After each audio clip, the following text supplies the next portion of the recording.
Hi students, last class we started the first chapter from our economics, the story of village Palambo.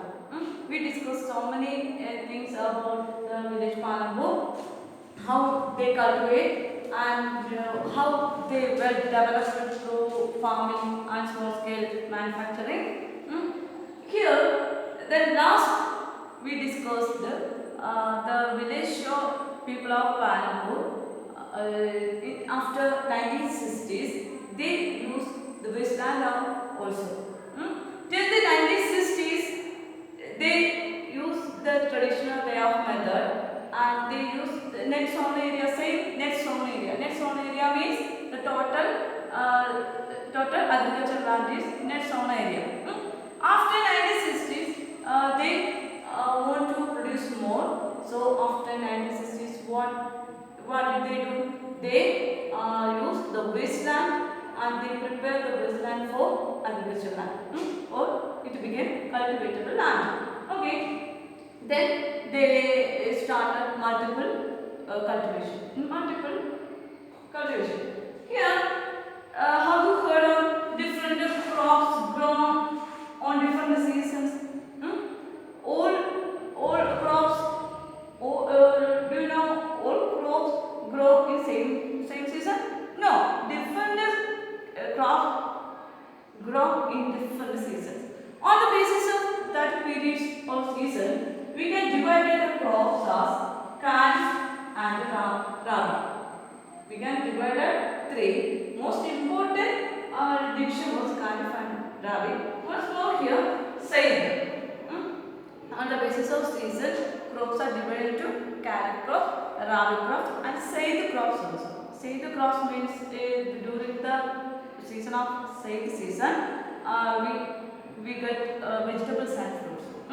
Here mainly we can discuss the kharif crops and the rabi crops. What are the special characteristics of kharif crops and the rabi crops? Here the sowing is done or cultivate begins in the rainy season. Which month? Started June, July month.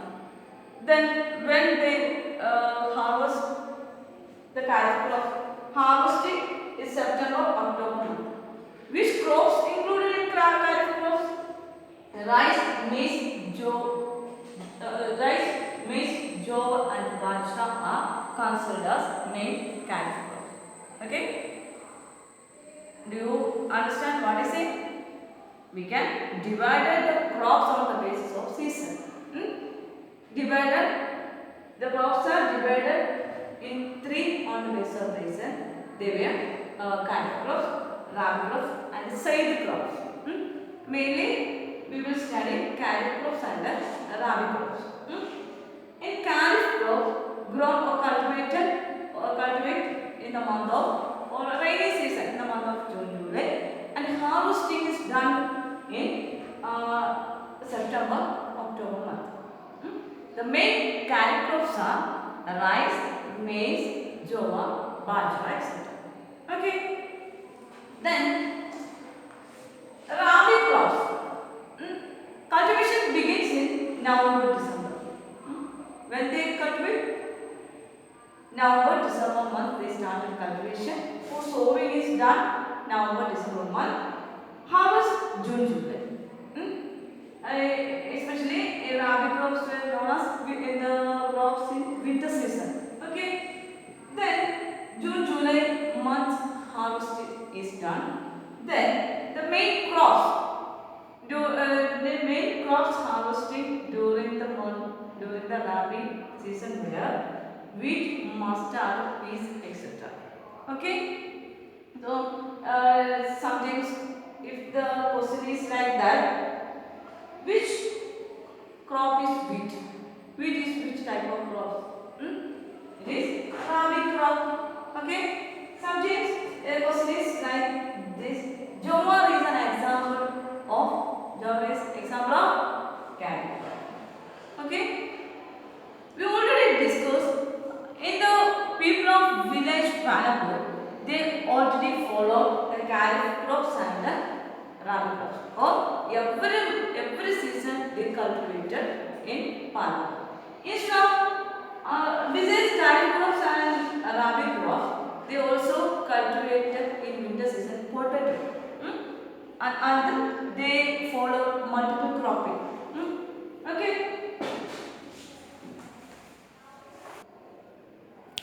Okay, the village of Palampur people follow the kharif crops and rabi crops. Besides the kharif crops and rabi crop, they follow multiple cropping.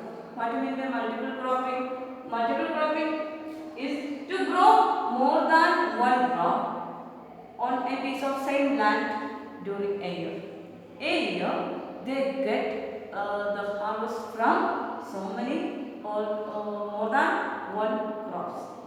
They can harvest more than one crop during the same year in from the same land. Okay? So I already told you about net zone area.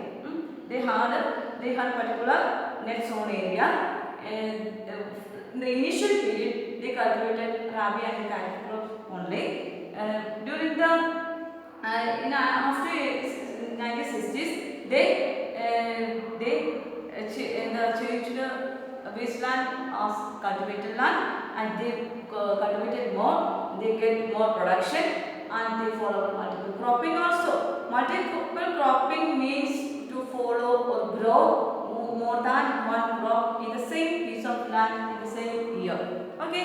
Then after they follow the multiple cropping, production increase. The different crop they get after multiple cropping. Okay, what do you mean by multiple cropping? To grow more than one crop where a piece of same land in same year. Okay, to grow more than one crop on the piece of land during a year. In a 1 year, they get crops from rabi, kharif, and also during the kharif crops, when they grow kharif crops, they also cultivate potato, sugarcane, and other types of crops also. Here, during the same period of rabi crop, they also cultivated any one or two crops more during in the same land. That is multiple cropping. Okay, so we can see Palampur was surely a well developed and self-sufficient village. So after each stage of studying, you compare the Palampur with our village. Okay. Okay, next. Okay, what are the factors help the farmers of Palampur to become a well-developed agriculture? Or how did they become self-sufficient in all fields? Here we can see well-developed system of irrigation in Palampur. So with the help of electricity, they use Persian wheels.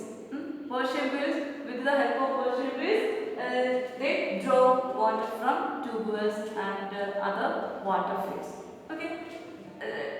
With the help of this technology, village farming developed in the field of agriculture. They can cultivate more than two or three crops, and they follow the multiple cropping, etc. I already told you, when I explained about Palampur, you should understand how the advanced technologies help in the field of agriculture and how can we develop the agriculture sector, etc. Okay. Here, if agriculture sector is improved, it needs well-developed system of irrigation. First thing, well-developed system of irrigation. Then electricity is needed.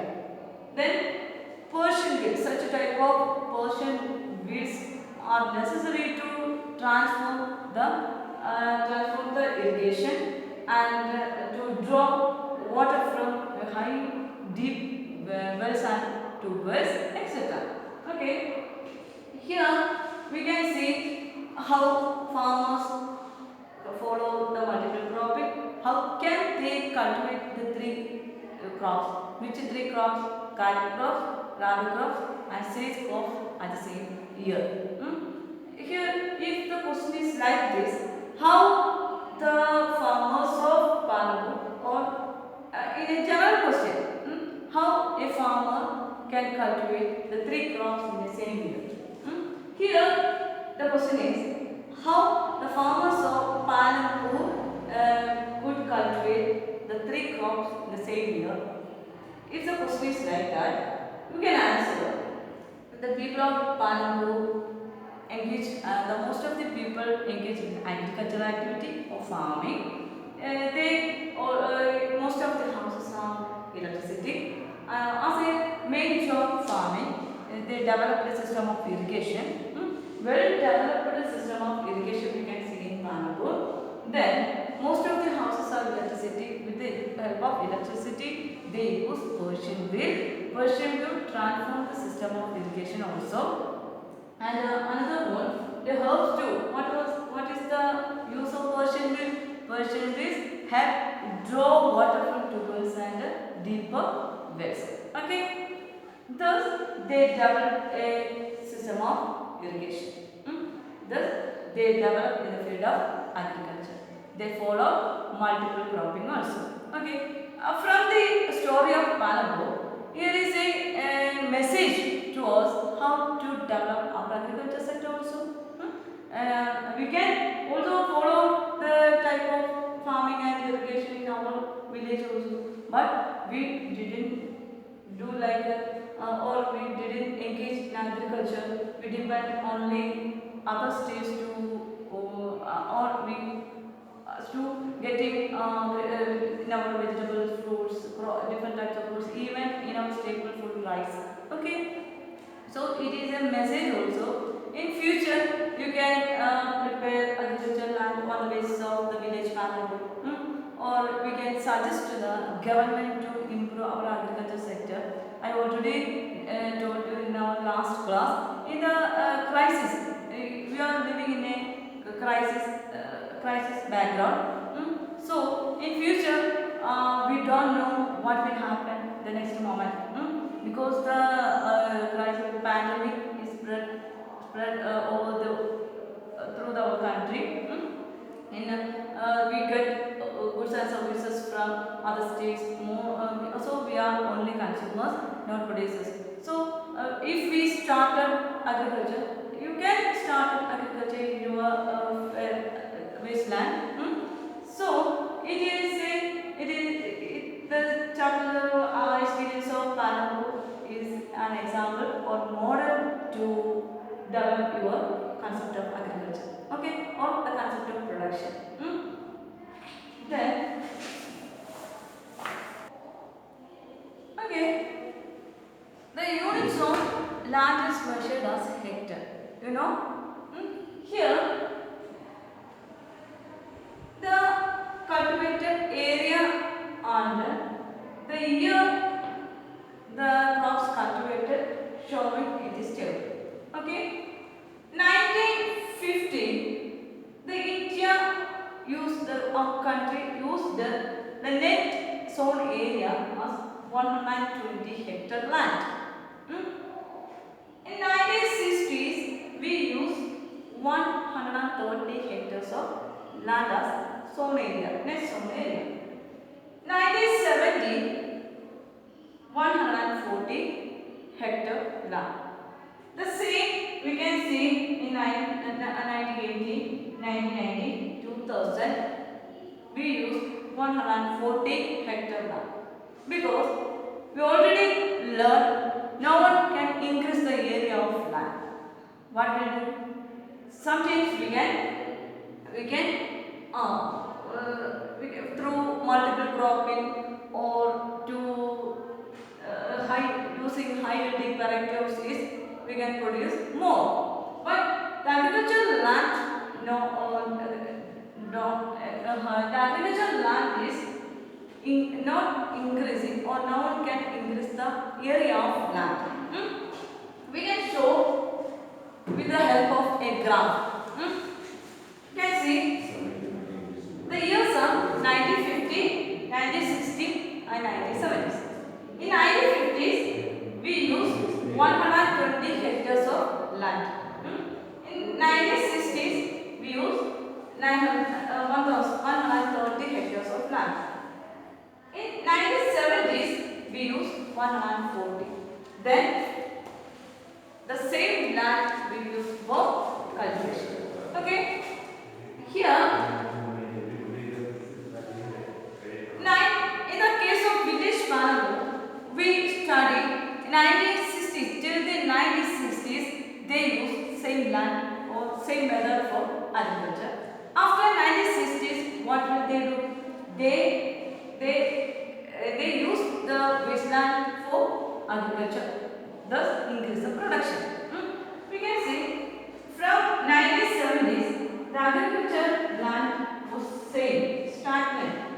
They used 140 hectares land in 1970s, 1980s and 1990s, 2000. Here, with the help of graph, you can see the year how much land the India used for agriculture as units. You can measure the units as hectares. Okay.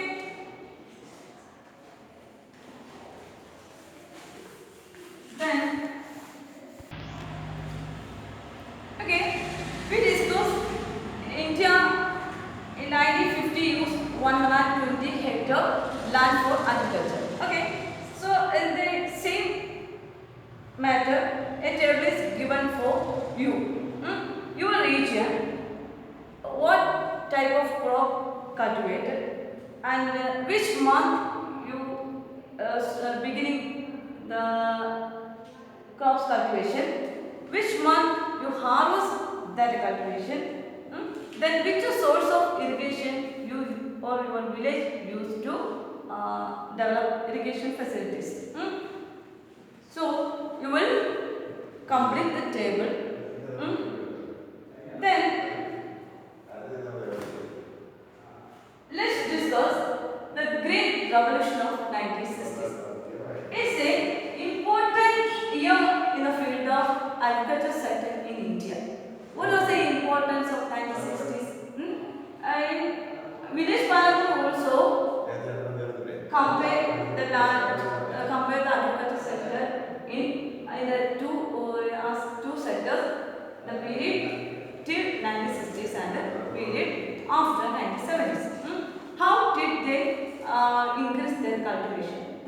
We can see two stages. We can see in the case of Panago till 1960s they used traditional way of method in agriculture, and after 1960s they used several advancement in the field of agriculture.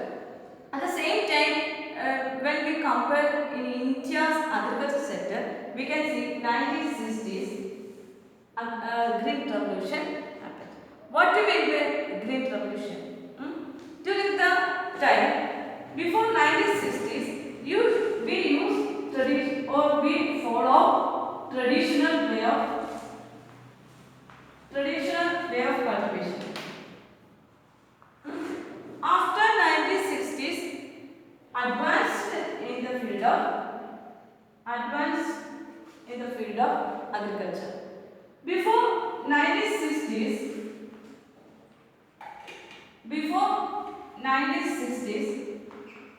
India followed traditional way of method in agriculture. After 1960s, we use advanced methods in agriculture. In the traditional way of method, we get only less production. After 1960s, due to the Great Revolution, we can see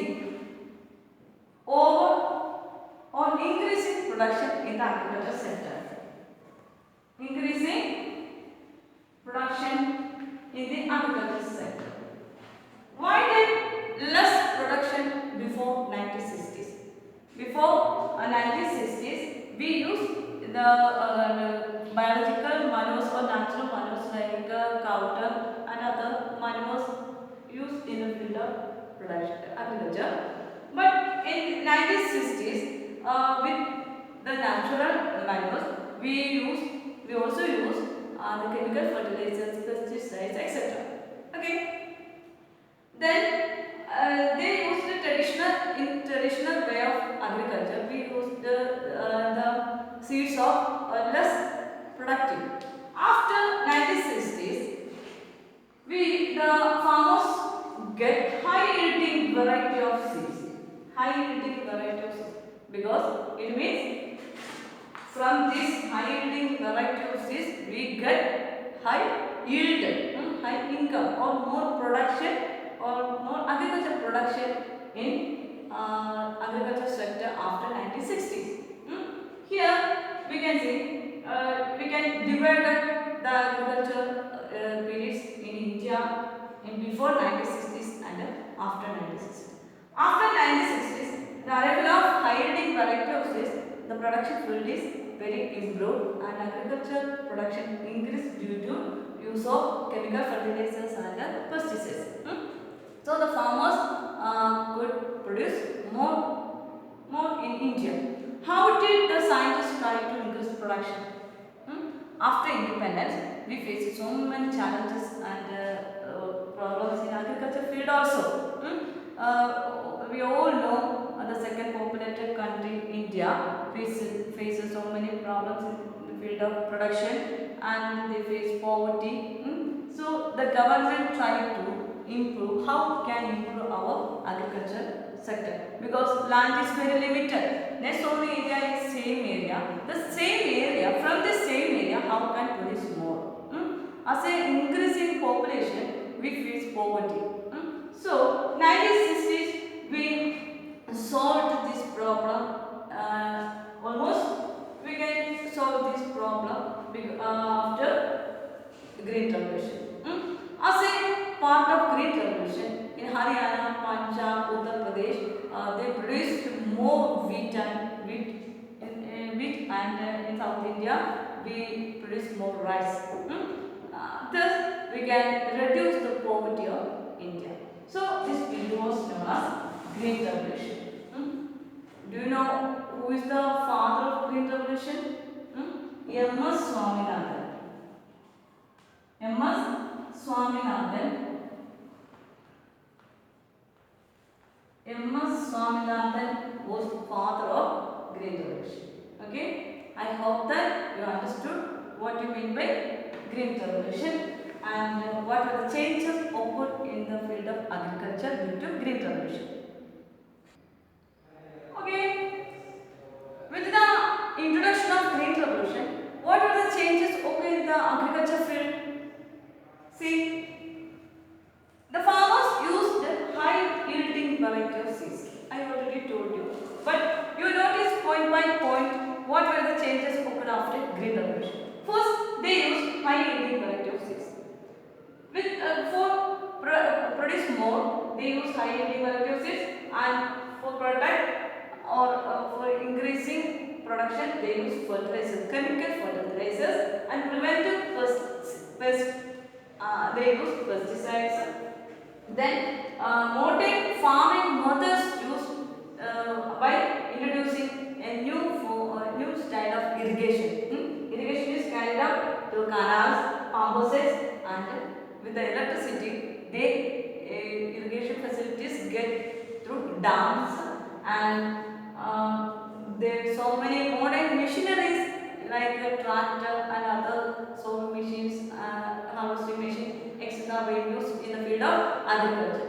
These were the modern farming methods. Here I will show you. Here you can describe on the basis of this picture how the Green Revolution helped farmers or helped to produce more. Okay, here what were the changes? The farmers used high yielding variety of seeds and used the chemical fertilizers. They used pesticides and the modern farming for the part of modern farming methods and the irrigation improved. Irrigation through canals, pump sets and dams they use and use for modern farming machineries also. Okay, these are the important changes occurring in agriculture sector due to Green Revolution.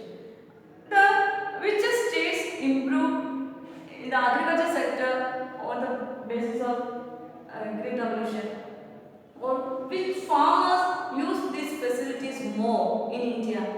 In India, the farmers of Haryana, Western Uttar Pradesh, Punjab completely use the facilities and they can produce wheat more. And in the case of wheat, they improve or produce more in India. Okay, they use the high yielding variety of seeds. The farmers of Haryana, Punjab, and Western Uttar Pradesh, they completely benefited through the chemical fertilizers. They use pesticides and irrigation facilities improved through canals, pump sets, and dams, and they use farm machineries also. Okay, so we can see the three states are important in the case of Green Revolution: Punjab, Haryana, and Western Uttar Pradesh. Okay, I hope that you should understand what you mean by Green Revolution and its impacts. Then we discuss the merits of Green Revolution today.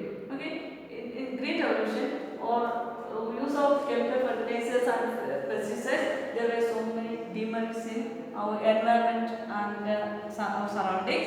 We will discuss the demerits of Green Revolution next class. Okay, let's revise what I discussed today. Okay, here we first discussed about the story of village Panapur, how the farmers of village Panapur developed the system of agriculture sector. The three crops on the basis of the seasons we discussed sometimes before, which were the different crops or season, kharif crops, rabi crops, and zaid crops. Sometimes the question is in this slide, write an example of kharif crop, write an example of rabi or zaid. You will answer on the basis of this kharif crops, rabi crops, and zaid crops. Okay. Okay, let's wind up today's class. We will meet another class with new topic. Goodbye.